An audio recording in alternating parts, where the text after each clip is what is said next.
ធ្វើផាក់ឡូវកាន់តែទិញក្បាលវីដេអូមកដល់កោហើយឃើញចេះអីជាមួយបាយជាមួយគ្រឿងក្លែមអេមអី4ធ្វើយើងធ្វើលក្ខណៈគ្រួសារសាមញ្ញគឺមានស្ករមកស្ករត្នោតល្អ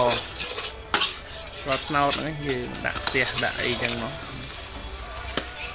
យើងពងយើងមានថាយើងដាក់ភ្លើងល្មមធ្វើឲ្យវាឡើងកលាបហើយមានគ្រឿងសម្រាប់ផាក់ឡូវនឹងមួយចំនួនមកទៅកាក់ម្រេចបន្តិចចឹងទៅព្រោះខ្ញុំចិនម្រេចម្ទេសហ្នឹងទៅនឹងខ្ទឹមញ៉ៃយល់មកគ្រឿងទេសសម្រាប់យើងធ្វើផាក់ឡូវហើយផាក់ឡូវយើងនេះគឺផាក់ឡូវហ៊ុនជ្រូកគឺក្នុងជ្រូកហើយមានស្លឹកជាជ្រូកខ្លះសំខាន់ហ៊ុនតូចហ៊ុនធំហ្នឹងមានកាពះមានអីហ្នឹងសម្រាប់គឺក្នុងជ្រូកតែយើងត្រូវសម្អាតឲ្យស្អាតព្រោះគឺក្នុងជ្រូកយើងដឹងហីតែសម្អាតមិនល្អស្ងោសោវាអត់នេះអត់ល្អអត់មានអនាម័យហ្នឹងគឺក្លិនហ្នឹងផុតអាហ៊ុនធំដែលឆ្ងាញ់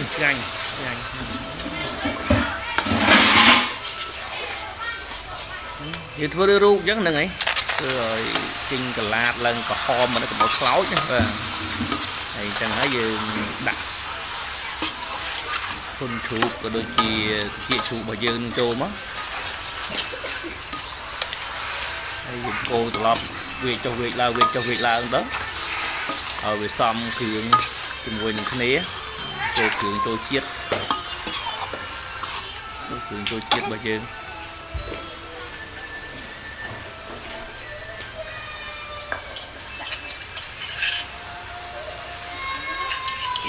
ហើយគ្រឿងរបស់យើងហ្នឹងមានខ្ទឹមមានអីយើងបុកយើងធ្វើឲ្យត្រៀមមកស្អាតហ្នឹងឯងយើង